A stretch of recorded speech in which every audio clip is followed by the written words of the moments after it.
Now it's time for Toker Talk Radio, the voice of the marijuana nation. What are you people? On dope? Where you can toke. I inhale frequently. Or you can talk. I experimented with marijuana and didn't inhale. Or you can toke and talk. 10 federal criminal penalties for possession of up to 1 ounce of marijuana. While we talk about toke on Toker Talk Radio. So, by the way, when it comes to pot, if you're 40 years old, you live in a log cabin in Oregon, you got 12 giant pot plants in your backyard, have a ball. Live from beautiful Portland, Oregon at Rolla J Studios. Hey, this is great. Yes, Cannabis. Plus your calls live at 971-533-7111. They're walking on their pants with their cap on backwards, listening to Enema Man and Snoopy Poop Dog.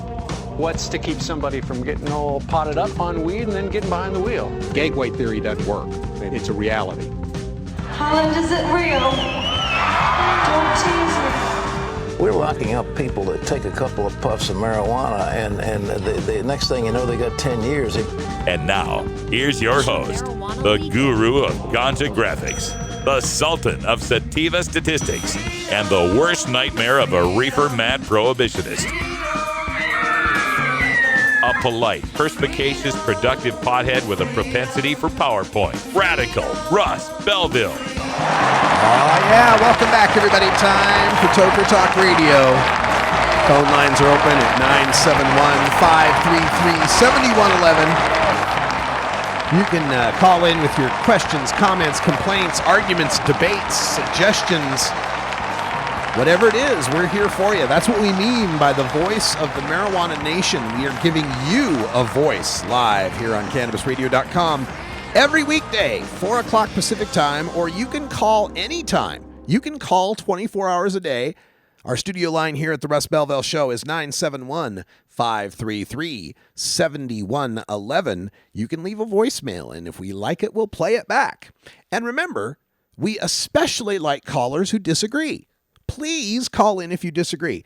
Folks, I am not a college-educated man. I took some college, but I don't have a college degree. I've learned most of what I know from the school of hard knocks, from going out there, making mistakes, saying stupid things, and getting corrected on them. So if I've said something stupid, call me on it. Give me a call, 971-533-7111. If you disagree, I might learn something. I think that would be pretty cool. All right, I wanted to play a clip for you. This is coming from Vermont's WPTZ.com. Presidential candidate Bernie Sanders sat down with their reporter and had this to say about marijuana. His response when we asked about the effort to legalize marijuana in Vermont. I'm not big into marijuana. I've smoked it twice in my life when I was very young, and the result for me was I did a lot of coughing. He doesn't like getting high, but he does like the idea of making recreational marijuana legal. As a candidate for president, what I have said is that it is absurd that marijuana be listed as a Schedule I drug under the Federal Controlled Substance Act, right alongside of heroin. Now, you can argue the pluses and minuses of marijuana. Nobody thinks it is equivalent to heroin. And I have proposed taking it out of the Schedule I. I don't think it should be a federal offense. He wants to refocus the war on drugs to heroin and opiate addiction. Sanders doesn't think people should have police records for possession of pot, a position that's probably sitting well with his younger supporters. There's no doubt people are feeling the burn. There we go. So Bernie Sanders on the marijuana issue, and he's never been shy about saying that he has used marijuana and it just didn't do it for him. And there are plenty of people like that. It's fine, man. Try it. You don't like it. Doesn't work for you. That's great. I mean, scotch doesn't work for me. And that's your thing. You like scotch? Great. Enjoy it. As long as you're not harming me, not harming society, not harming others through your use, you're using responsibly. That's not the problem. That's not a problem. And it's important we recognize when we start talking about this war on drugs that other drugs also can be used responsibly. Yes, we're all upset and worried about this heroin problem for the people who actually have addiction and a dysfunctional relationship with it. But we need to understand that most people that use heroin don't have a problem with it. Most people that use meth or cocaine don't have a problem with it. Now, that's not to say that meth or cocaine or heroin should be legal like marijuana should be legal. Certainly, marijuana should be an over-the-counter product for anyone over the age of 18, as far as I'm concerned. Now, cocaine, marijuana, or cocaine, meth, and heroin, perhaps those require some doctor's interventions. Perhaps those require a little more attention from society, maybe a little more stringent regulation. But like Senator Sanders says, discuss the pluses and minuses of marijuana. Nobody thinks it's equivalent to heroin, and there's no reason it should be regulated as such. All right, we're going to take a break, pay a couple of the bills, and when we come back, a stupid prohibition story. Oh, you know them, you love them, you can't get enough of them. Stick around, we're back in just 2 minutes.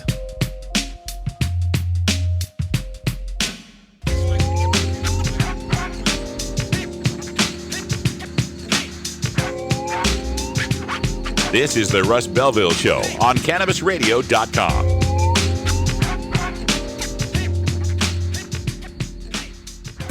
Ganjapreneur.com, your guide to the cannabis business world. Ganjapreneur.com is a comprehensive resource for cannabis professionals and entrepreneurs. Download the Ganjapreneur app on your smartphone or tablet to catch up on cannabis industry news, scroll through our daily job listings, and learn about successful cannabis companies, executives, and investors. Ganjapreneur.com, helping ganjapreneurs grow. Being green is good. Growing green is good. Making green is great. CannabisRadio.com. Hey everybody, it's Radical Russ here from 420 Radio, inviting you to be like me and get your ink done at Lucky Horseshoe Tattoo, Fort Worth's most female-friendly, clean, sterile, awesome tattoo shop. Thomas and his crew are true artists who can design you a custom piece or use a design you bring in. Lucky Horseshoe Tattoo also offers all styles of tattooing as well as piercings and all-around fun. In the DFW area, stop by Lucky Horseshoe Tattoo and tell them Radical Russ sent you. Trust me, it'll feel awesome. You're not high. You're listening to the Russ Belville Show on CannabisRadio.com. I also believe we need a fence. The problem is if El Chapo builds a tunnel under the fence, we have to be able to deal with that too. Okay, maybe you're high too. Tommy Chong is ready to cut through the smoke and change the tone of Tilk Radio. I hope everybody's got their vape pen handy or their pipe or their bong or whatever you use to do your medicine. But you don't, it's not a requirement. You don't have to be high for this show. Yeah, you do. Okay. I don't know who you're talking to. You have to be high to do anything. At least I do. I don't know about you. In fact, I've been high so long that being straight is another high. The Tommy Chong Podcast, only on CannabisRadio.com. Welcome to my world.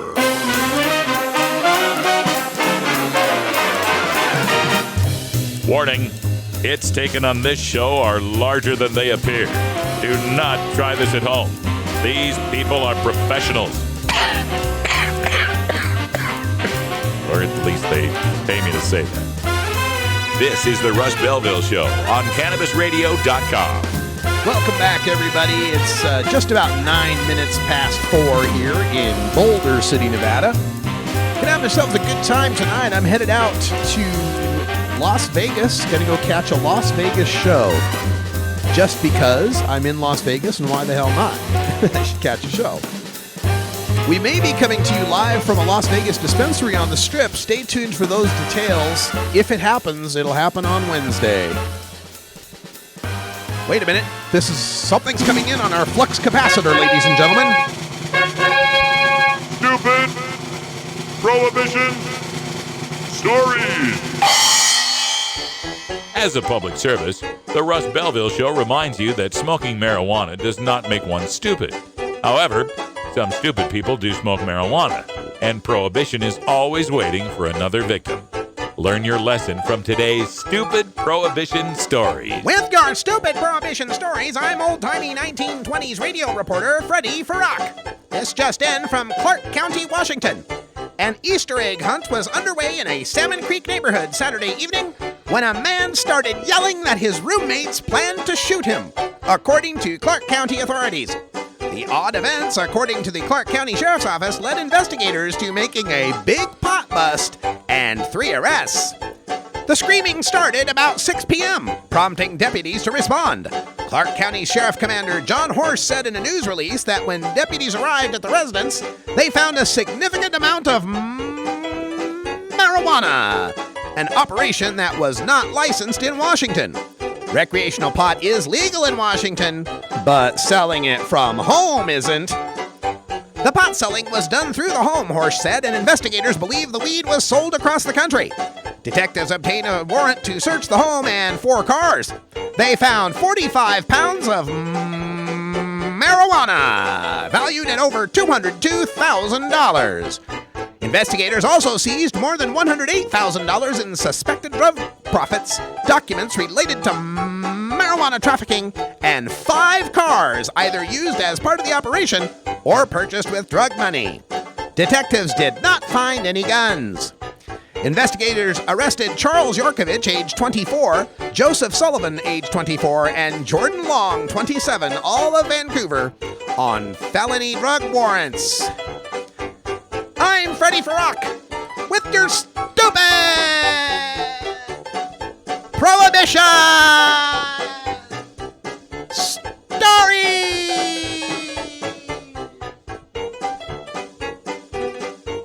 Oh my goodness. This is right across from Portland, Oregon, folks. Vancouver, Washington. Man comes out running and screaming during an Easter egg hunt. My roommates are going to shoot me. My roommates are going to shoot me. Okay. Here's a tip. If you're running a cross-country drug trafficking organization, try to find a less attentive way of settling your disputes. Try to work it out without all the screaming in the middle of the Easter egg hunt. Right? What the hell?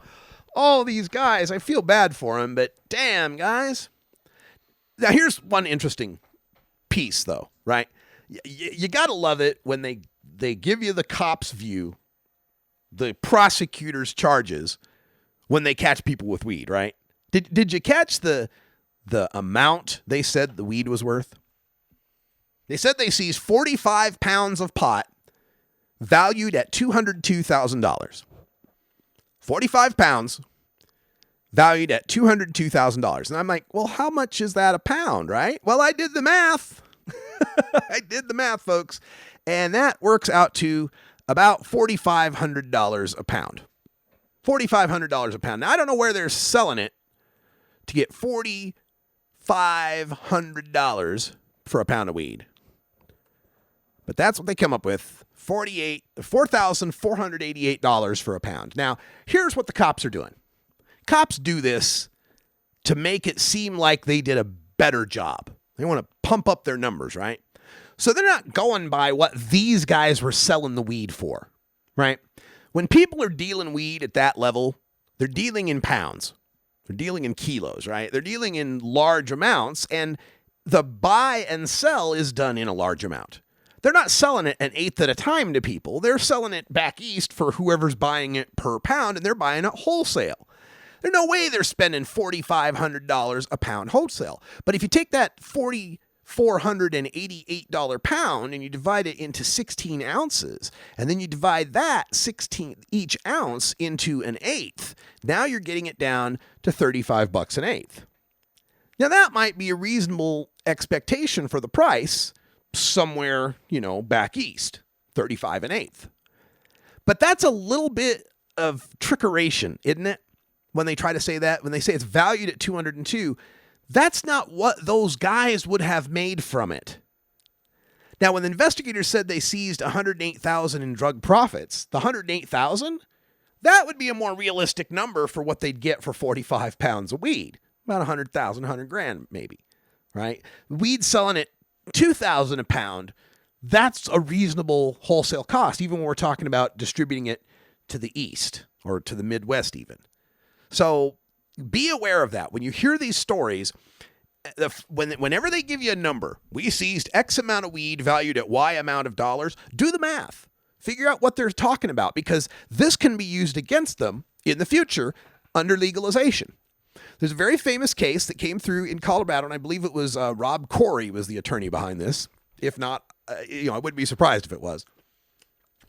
And what had happened is the cops had seized this guy's marijuana plants. Oh, it's worse when they do plants, by the way, right?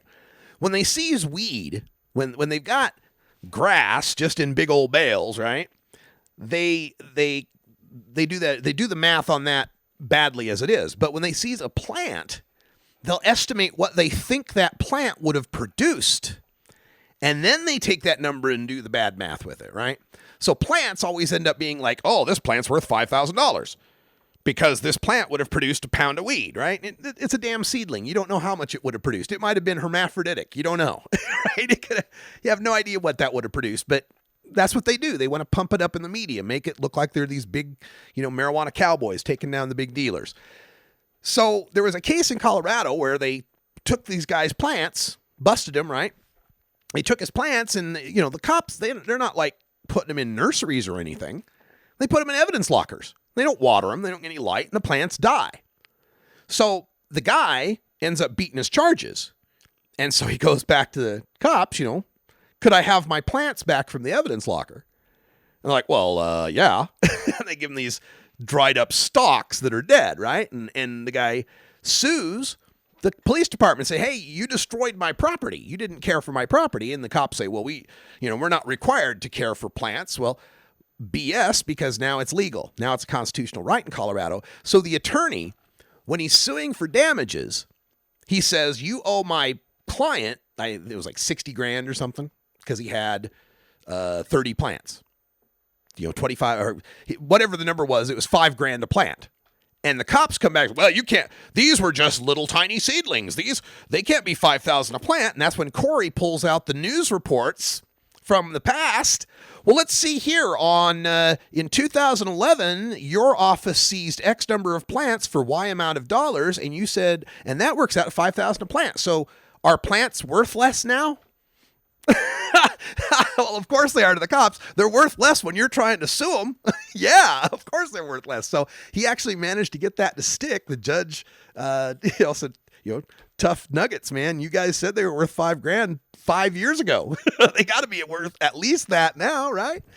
So yeah, keep track of this. Keep track of the math when you hear these stories.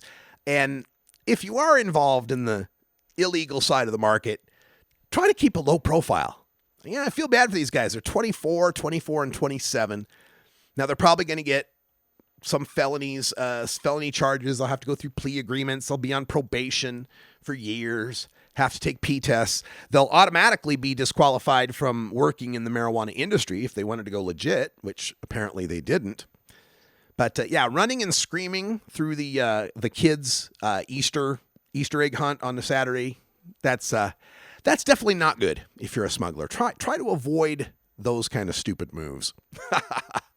All right, folks, you're listening to the Russ Belville Show. It's Toker Talk Radio. We're coming to you live from Boulder City, Nevada. We're just outside of Las Vegas, and this is the city that all the federal workers all the workers that built the Hoover Dam.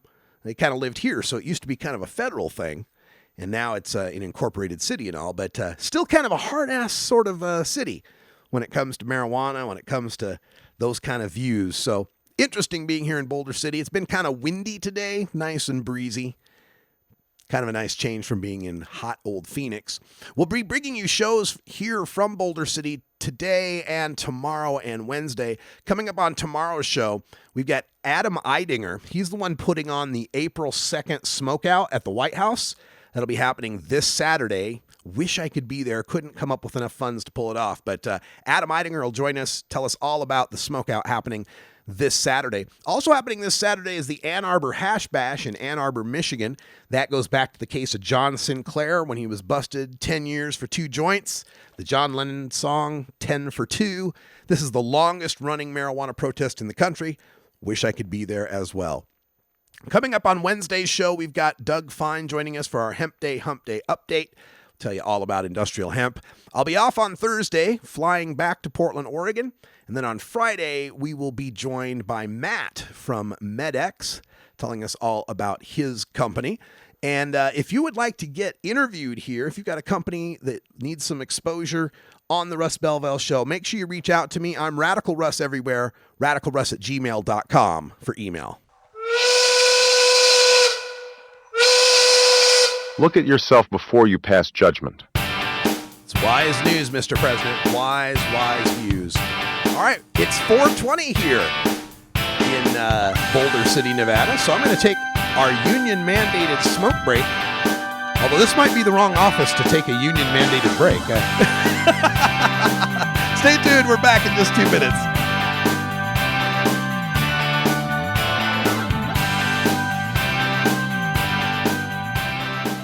CannabisRadio.com keeps you in the know Monday through Friday on air and on demand with Cannabis Radio News. Presented with the definitive worldwide news source, the Associated Press. Stay informed with exclusive news on all things cannabis. Cannabis Radio News, live weeknights at 6 p.m. Eastern, 3 p.m. Pacific, during the Russ Belville Show, or download the daily podcast exclusively on CannabisRadio.com, as well as iTunes, Stitcher, and iHeartRadio. When breaking news happens in the cannabis industry, Cannabis Radio News delivers the details first. You're not high. You're listening to the Russ Belville Show on CannabisRadio.com. Christian convictions are under attack as never before. Okay, maybe you're high too. NORMAL stands for Responsible Adult Cannabis Use. If cannabis use is causing problems in your life, consider taking a break or seeking medical assistance. Consider ceasing cannabis use if you have a family history of mental illness. Don't drive or operate heavy machinery while impaired by cannabis use. Cannabis use is not without risks, even though the risks are far less than those posed by legal drugs. Cannabis use isn't the only thing growing, so are we. Grow with us. CannabisRadio.com. When you are starting up a medical cannabis business, you want a fired-up lawyer who understands the needs of cannabis consumers. The law office of Lauren Vasquez is your fired-up lawyer for the cannabis industry. Visit her website, fireduplawyer.com, or call 1-855-MMJ-LAWS for more information.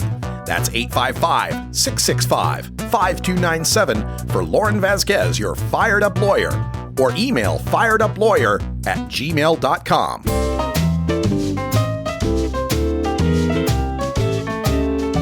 2.0. It's not your father's Woodstock weed. This is the Russ Belville Show on CannabisRadio.com. Welcome back, everyone. 22 after the hour. Hope you had a great safety briefing. It's a nice day here. Nice beginning of this week, this final week of March. And starting in April, that's when all of the marijuana events really start to happen. I always think of the Ann Arbor Hash Bash as kind of the unofficial beginning of our marijuana calendar, if you will. So that's Ann Arbor Hash Bash happening this weekend, and then middle of May, all sorts of stuff going on here in April. There's a CanMed going on in Boston on Sunday and Monday, the 10th and 11th, medical cannabis convention. There's on April 13th, a Wednesday. I'm so looking forward to this, folks. The 420 Games is putting on a thing for Blazers versus Nuggets. That's right, Blazers versus Nugs, dude. The Portland Trail Blazers and the Denver Nuggets playing basketball at the Moda Center in Portland, and we will be there with Cannabis Radio and the Russ Belville Show in the VIP suite with Uncle Spliffy himself, Cliff Robinson, the former Trailblazer star, plus others. Don't miss it. I can't promise you yet that I'll stream live. When you start dealing with the NBA and some of these high-level things, their streaming and broadcasting rights are pretty tied down. If I can, I will. If I can't, I'll record, and you'll hear it on the next day's show. Then, starting Thursday, now this is where the schedule gets crazy. Thursday the 14th through the 16th of April is the Patients Out of Time Conference in Baltimore. Friday the 15th and Saturday the 16th is the Students for Sensible Drug Policy Conference in Arlington, Virginia. That's basically D.C. So you get two major conferences overlapping each other on that weekend. I'm trying to make it to both because one's Baltimore, one's D.C. I think I can cover a little bit of both of them. Then, overlapping the SSDP on Sunday is Mark Kleiman's Cannabis Summit. Mark Kleiman was with Botech. He was the Washington State pot czar. He's calling together the top minds in marijuana reform marijuana science, marijuana research, and the antis. Like Kevin Sabet's going to be there, right? A bunch of the antis are going to be there too. So that's going to be fun. That's in New York on the 17th and 18th. And then, of course, the big event, the big international event, the United Nations General Assembly Special Session, 19th through the 21st. That's right. They scheduled a drug session on 4/20. The 19th through the 21st at the UN building. I will be there as well. Plus, just about every reformer I know is going. I know I just heard Sharon Ravert from Peachtree Normal in Georgia. Of course, Michael Kravitz from Veterans for Medical Cannabis Access, and many others. So we'll have tons of interviews for you. April 24th, that's a Sunday, the Oregon Marijuana Business Conference in Eugene, Oregon. I'll be there. Tommy Chong will be there. And Dr. Carl Hart, the superstar, Dr. Carl Hart will be there, and we hope to get an interview with him. In the final week of April, there is the Unity Torch. This is a marijuana, cannabis reform group kind of effort to unite the East Coast marijuana groups. Very important because, you know, West Coast, we've been doing it for so long. They're just getting on board. The Unity Torch will be heading down south, starting from Maine, working its way down, and I believe South Carolina in the first half of that week, like the 25th through 27th kind of, and then Atlanta toward the end of the week. So I'm going to be making my way to South Carolina in the last week of April, visiting Big Daddy Fink down there in South Carolina, my first time ever in the Palmetto State. And then we'll go south down to Atlanta, visit with Sharon Ravert and the folks down there, and maybe speak at a couple of these events. So that's our April calendar of events. If you want to know more, you can go to radicalruss.com. I think my calendar's up there. I got to do some website updates. I'm not exactly sure if it is up there anymore, but if it's not, we'll get it posted soon. I promise. Anyway, if you missed anything I just said, just email me, radicalruss@gmail.com. I'll point you the right direction. We'll get you to an event. And if you want your event announced on our calendar of events, again, radicalruss@gmail.com. We'll throw it up there on the calendar. We'll get you some exposure. All right, let's get to some marijuana stories here. This there's a piece we play. You've heard it, where Dan Michaels says, "You're not high. You're listening to the Russ Belville Show." And then we have a political clip, and then he says, "All right, maybe you're high." And we got that one with Marco Rubio when he talks about, well, if El Chapo builds a tunnel under the fence, we'll have to deal with that. Well, folks, that's the point. When Donald Trump talks about building this wall, right? It's like, have you heard of catapults? Have you heard of ladders? Have you heard of tunnels? It's walls don't work, right? But he wants to build this big wall. Well, in light of that, our Customs and Border Patrol have discovered a sprawling cross-border drug tunnel.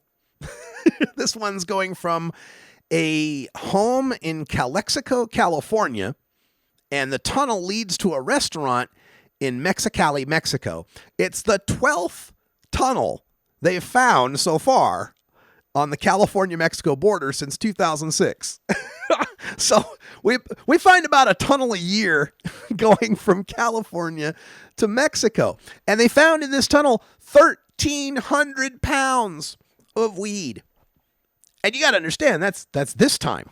They found 1,300. How many more pounds have been going through this tunnel for how many years, right? The 12th tunnel they found since 2006.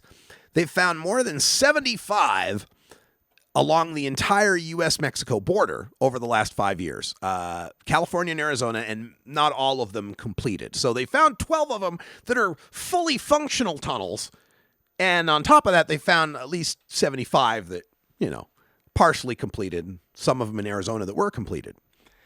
The Calexico property was a $240,000 house, or $240,000 parcel, and then they built a 3-bedroom house on it for $86,000. The first shipment in the tunnel occurred on February 28th, they say. So it hasn't been up there that long. 1,350 pounds of marijuana they found in L.A. So let's see, $240,000 plus $86,000, $326,000 to set up your transfer stop. That's just cost of doing business. All right, 1,350 pounds of marijuana, right? All right. And remember, cops say that a pound of marijuana is $4,500, right? So 4,500, let's do the math, folks. 4,500 times your 1,350 pounds is $6 million. So yeah, you're going to put down $386,000 on a piece of land in Calexico in a house, and you've more than made up for that in your first shipment through the tunnel. Now, of course, there's expenses in building the tunnel too. And you got to have the land on the other side of Mexico too. I think you could pull it off for $6 million. I think $6 million might cover it. And that's one shipment. That's to show you how futile this is to think that you can repeal the law of supply and demand. People in America want weed. People in Mexico have weed. They want to sell it. And this is a tunnel for weed, could just as easily be a tunnel for meth. And Mexican methamphetamine production has skyrocketed since the United States has put together all sorts of barriers to acquiring pseudoephedrine and all sorts of task force to go after meth labs and such. So now Mexican meth can go through those tunnels. And if you can get a bale of marijuana and a bunch of meth through a tunnel, you can get people through those tunnels too. So these ideas, these xenophobic ideas of building walls to keep people out. And by the way, when governments build walls to keep people out, they oftentimes turn into walls to keep people in. Don't forget that part. But it's still futile. There's just too much money to be made in building the tunnels and too much demand to get drugs and human beings through them for this to ever stop. Now, this one particular tunnel they just busted was a 300-yard tunnel. 300-yard tunnel.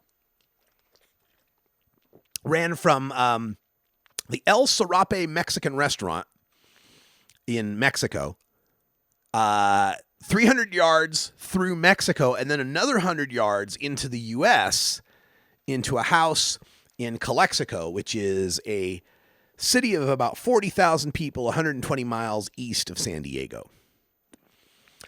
And according to Laura Duffy, she's the U.S. Attorney for the Southern District of California, she says, quote, "This house and tunnel were constructed under the watchful eye of law enforcement. For the builders, the financiers, and the operators of these passageways, there is no light at the end of the tunnel. We will seize your drugs and your tunnel before you even have a chance to use it."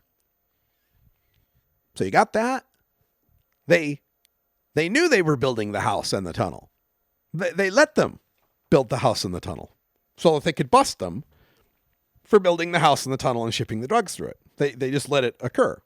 Go ahead and dig and okay. So how has that stopped anyone from building other tunnels when you were watching this tunnel? You just happen to be watching this one, but they're building other ones. For every one that you're catching, there's at least two others out there that you have no idea about.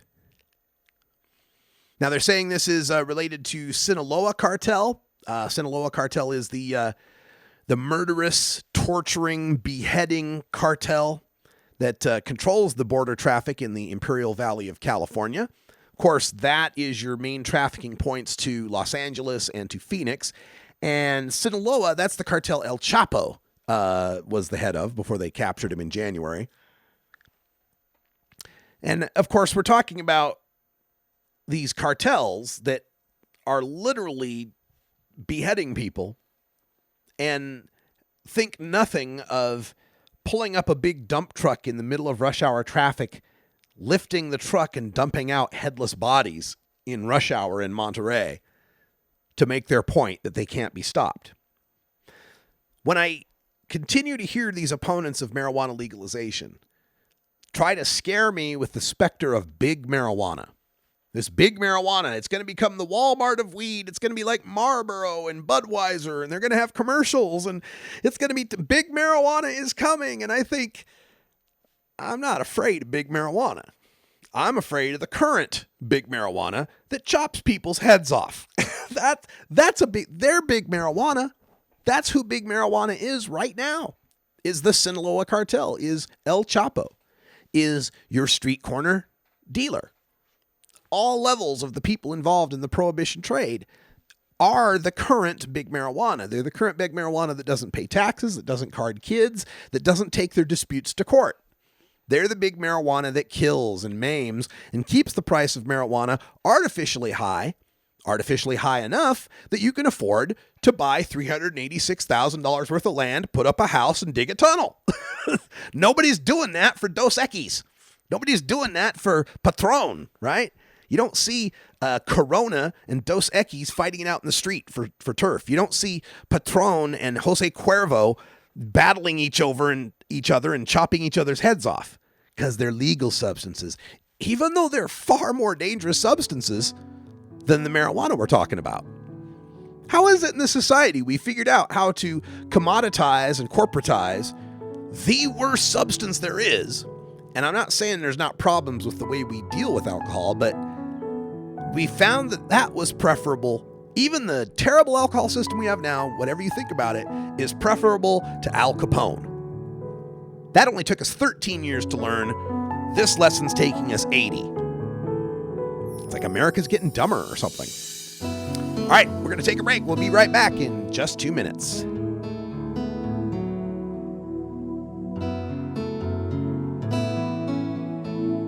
This is the Russ Belville Show on CannabisRadio.com.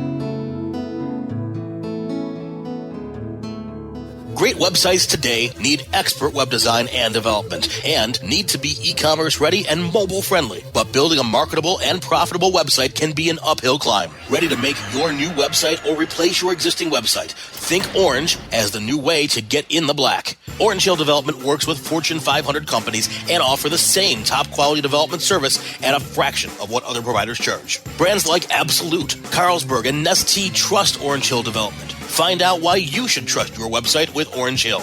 Contact Orange Hill for a consultation today at orangehilldevelopment.com. We don't limit how much you smoke, and we don't limit where you listen. Cannabis Radio is now on iTunes, Stitcher, and iHeartRadio.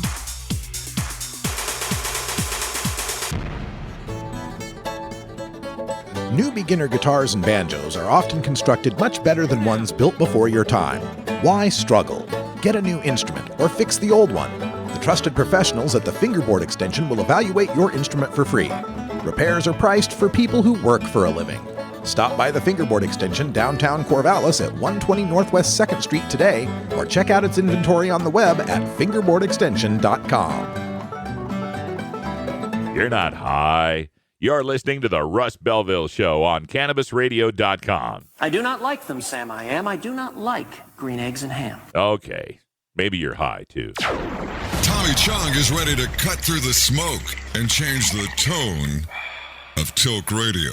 I hope everybody's got their vape pen handy or their pipe or their bong or whatever you use to do your medicine. But you don't, it's not a requirement. You don't have to be high for this show. Yeah, you do. Okay. I don't know who you're talking to. You have to be high to do anything. At least I do. I don't know about you. In fact, I've been high so long that being straight is another high. The Tommy Chong Podcast, only on CannabisRadio.com. Welcome to my world.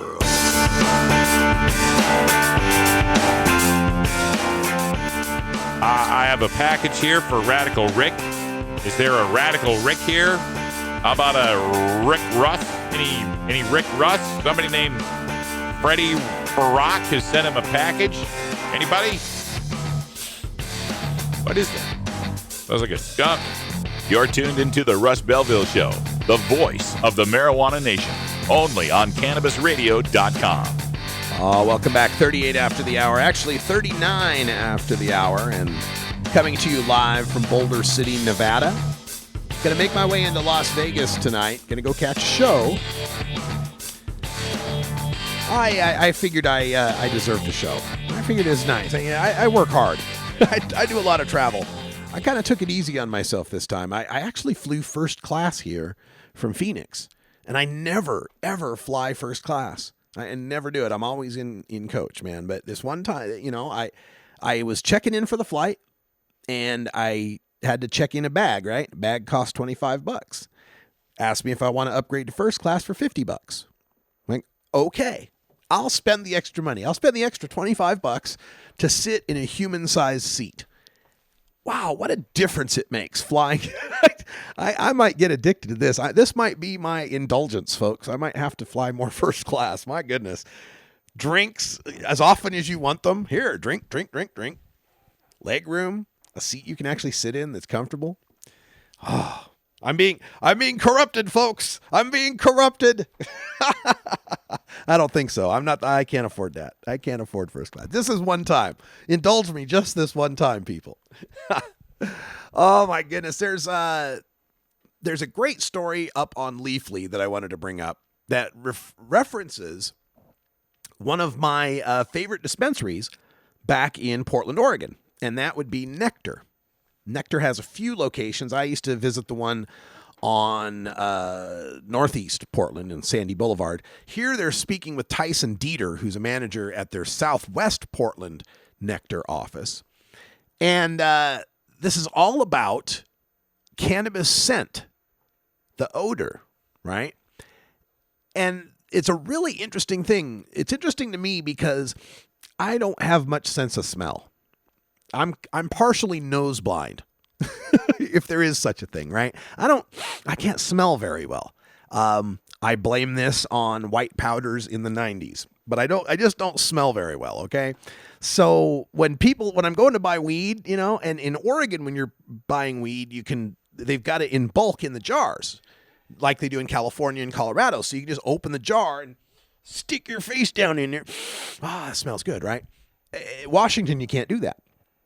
So right off the bat, I want to kind of talk about how, as we're legalizing marijuana, there are some things that we ought to be doing from the consumer's perspective, okay? And one thing we ought to do is the consumer ought to be able to see and smell what they're buying. Washington State requires all of the retailers to pre-package what they sell. So this has two problems. The problem of the smell and being able to see it, that's one, and we'll come back to that. The other problem is that all of the packages are pre-packaged. So they come in 1 gram, 2 gram, 3.5 gram, 7 gram, 14 gram, 28 gram, right? They're pre-packaged. So what if you want, 3/4 of an ounce? Well, you have to buy a 14 gram and a 7 gram, right? You can't just buy 3/4 of an ounce. What if you want to buy a half ounce, but they're all out of the 14 gram packages? Well, then you got to buy 2 7s or 4 3.5s. And of course, the smaller package sizes cost more, just like they do back in the black market world where an eighth costs more than an ounce does, by weight. So that kind of sucks. Washington has kind of established this system that takes you back to the black market where you can't, where it costs you more as you buy it smaller, and it forces you to buy it smaller than what you'd like to buy. So that's a big problem with Washington. And then again, the problem that you can't smell it beforehand. It's all in these pre-sealed packages. On the other hand, let's go back to Oregon and the other states. I think they allow a little too much leniency in that when I'm smelling my face in the jar of the weed, so has everybody else's face been in that jar of weed. I don't know what's fallen out of their beard or their nose or their eyelashes or whatever. And that's the jar of weed you're going to pick weed out of and sell to me? So I think there's a middle ground here. I think the middle ground is every strain that you're selling ought to have a sample jar. And the sample jar's got enough in it, half ounce maybe, enough in it so you can get a good look at what the product looks like, and enough you can smell it, but that sample jar is not going to get sold to anybody because I don't want to worry about your boogers or whatever fell into the weed. That's the way we got to make that happen. So with respect to the smell of the marijuana, then, this article is really aimed at California, Colorado, Oregon, Alaska, places, Michigan, I think you can also get bulk marijuana at the dispensaries. Nevada, I think, Arizona, whatever, but the places where you can get bulk marijuana. So this guy, Tyson Dieter, who's writing this article, tells us that he's a home perfumer, that he's a self-taught perfumer, and he's got a world-class nose. And he trained using these workbooks from some other world-class perfumer. And of course there's such a thing, right? Of course there's people that have these super noses for testing perfume. And so he talks about, in this article, what do cannabis and perfumes have in common? And he says there's a whole lot to it. And first of all, when we talk about scent, he says that they have top notes, middle notes, and base notes. And what they refer to is the relative evaporation rates. So like a top note is one that you smell immediately, but it evaporates soon, whereas the base note is the one that lingers. You don't catch it at first, but you smell it as you continue to smell it. So he makes all these references to this, but notes how the cannabis world, we haven't evolved our language yet to explain what these things are. So he says, you may see two main often contrasting odors, sweet and fruity, paired with earthy, like an afgooey. Some strains are more fragrant than others. And then, there's the diesel smells and the different pine type of smell and lemon type of smell that are all related to the particular terpenes in the cannabis plant. So this is something that he feels, in this article, he feels like we need to be educating our community a little bit more now that we're going to have more standardized strains and more brand awareness to be able to describe accurately what we're experiencing, like people who describe perfumes. And I'm just tickled that we're at this level, right? But I always say, I'm from Idaho where we had two strains, got some and don't. And when you were smelling it, you were just smelling it to see if it was weed. like, does it smell like something that could reasonably be considered to be marijuana? Okay, that's weed. Now we're getting at a level where we're talking like bass notes and heart notes and and there's always an aspect, there's always a part of me that thinks of it like the wine snobs when they talk about how earthy and fruity, and then the Mythbusters people give them, $2 Chuck in an expensive bottle, and they make all this excuse about how great it is, and it's really just $2 Chuck. I think there may be some level of that in the marijuana community as well, right? But generally speaking, I think he's on to something here. I think he's on to this idea that we really should develop our scent vocabulary to be able to better express this, especially at the bud tender level. This is where, bud tending needs to be more than just someone who likes weed, who wants to have a job selling it. I mean, this is a customer service position. And when we're talking about newbies, especially in these states that freshly legalized, you're going to have a lot of marijuana tourists who don't know what they're getting, know what's going on. We need well-educated bud tenders to be able to lead them through these things, to explain what these things mean. And the other part about this is how we consume marijuana. The various cannabinoids in the cannabis plant evaporate. They have different vaporization levels that are achieved at different temperatures, right? And this applies to the terpenes as well.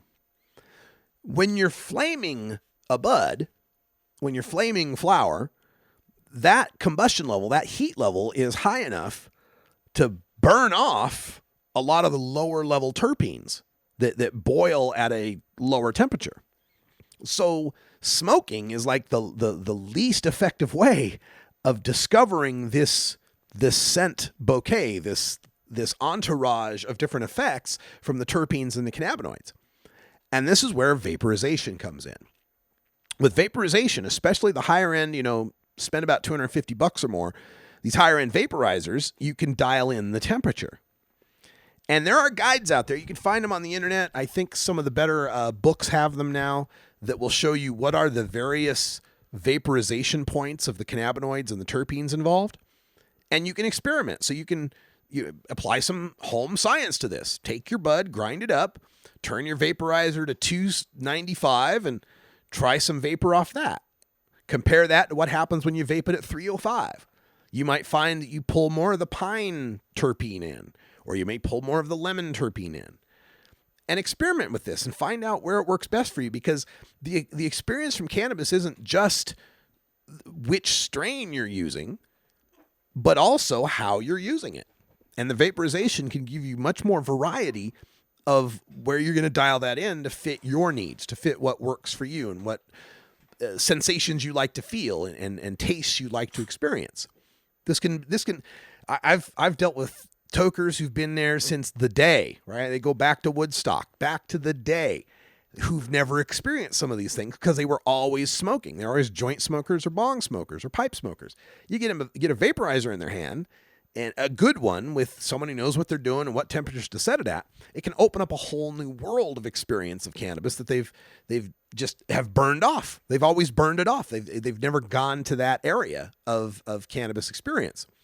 So this is, I highly recommend this article. Of course, I do most everything highly, but it's on Leafly. It's called Cannabis Sense and Sensibility, Why Marijuana's Fragrance is a Feast for the Nose. So if this interests you, and you can email me, if you can't find it, email me. I'll send you the link, because they've got a really good list here. In fact, they've got a link to the infographic. And there we go. There's a great infographic they link to that shows you the different terpenes, myrcene, caryophyllene, linalool, pinene, humulene, limonene, and their boiling points. This is a great reference. They even show you some of the strains that are dominant in some of those particular characteristics. It's at leafly.com. And again, if you have trouble finding it, you can just email me, radicalruss@gmail.com. I'll be glad to pass this information on. Now, we got to take a break. And don't forget, coming up at the top of the hour, and I should have been mentioning this more, bad host. But Stoner Jesus comes to you live from Stoner Heaven to save your stony soul. That's coming up at 5 o'clock Pacific Time, 8 o'clock Eastern. Stoner Jesus here on CannabisRadio.com, Monday, Wednesday, and Friday. When we come back, we'll close up shop, give you a preview of tomorrow's show, and just generally call it a day. Thanks for joining us. We're back in just 2 minutes. Stick around.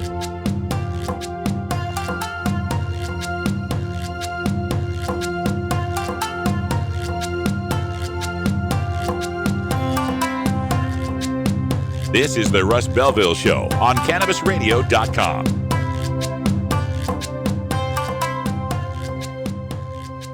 Tommy Chong Show on Cannabis Radio.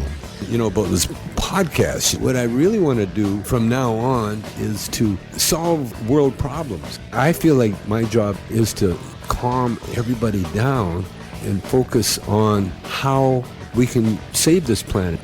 The Tommy Chong Podcast, only on CannabisRadio.com. Welcome to my world. You're not high. You're listening to the Russ Belville Show on CannabisRadio.com. And if standing for the Constitution make you a wacko bird, then I am a very, very proud wacko bird. Okay, maybe you're high, too. NORMAL stands for Responsible Adult Cannabis Use. If cannabis use is causing problems in your life, consider taking a break or seeking medical assistance. Consider ceasing cannabis use if you have a family history of mental illness. Don't drive or operate heavy machinery while impaired by cannabis use. Cannabis use is not without risks, even though the risks may be far less than those posed by legal drugs. Maui Wowie. Acapulco Gold. California Kush. Our strains stretch everywhere, too. This is the Cannabis Radio Network. With over 6 years of experience in the industry, New Era CPAs is one of the nation's leading cannabis accounting firms, helping hundreds of growers, dispensaries, and ancillary companies with their tax, legal, and business strategies. New Era CPAs offices cover the West Coast from Seattle to San Diego, and their skilled team is always available to help you take your business to the next level. Visit neweracpas.com for more info and set up a consultation. Welcome to the new era.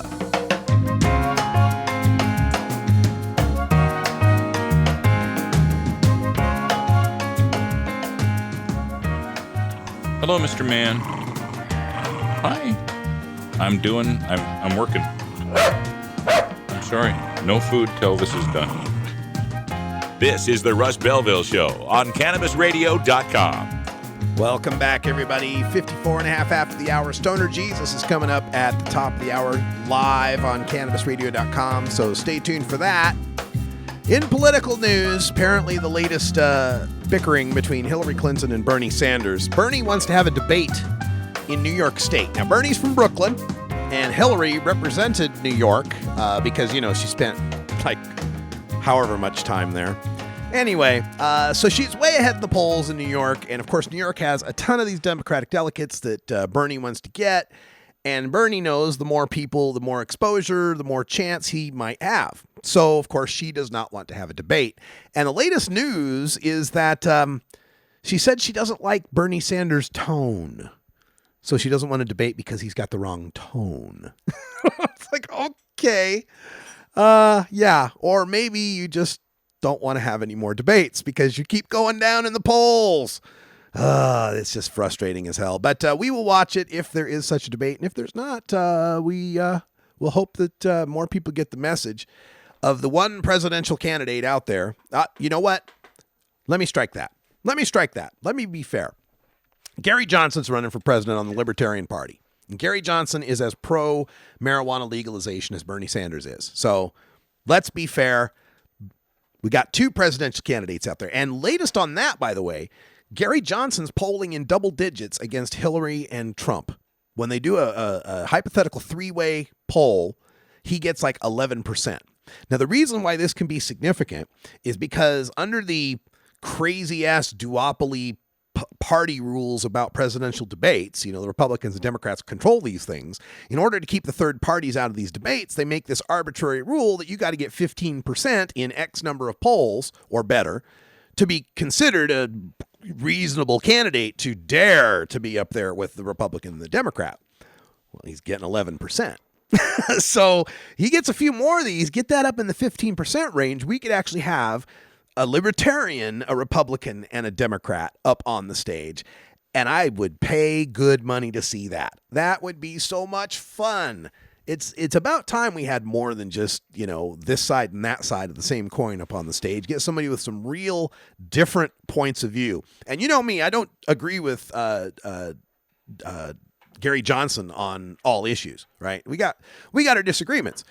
But by and large, I agree with his intent and his principle, okay? And to have someone with transparency and principle would be a mass improvement over either of the two major party candidates that we've had over generations now, right?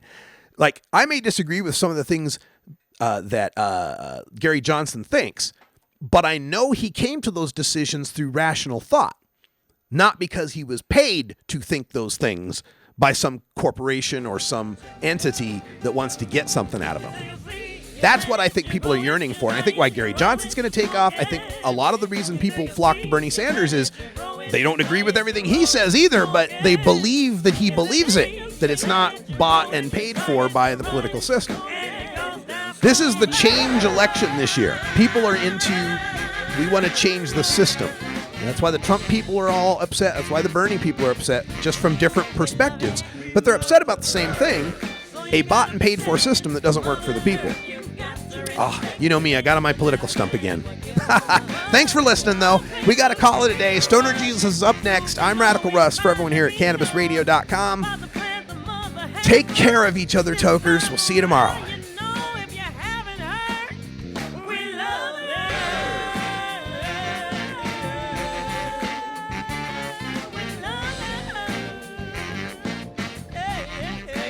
This is the Russ Belville Show. The Russ Belville Show is blogging and podcasting daily at RadicalRuss.com. You take a seed, you plant it, you grow it, you dry it, you roll it, you smoke it. You take a seed, you plant it, you grow it, you dry it, you roll it, you smoke it. You take a seed, you plant it, you grow it, you dry it, you roll it, you smoke it, and it goes down smooth.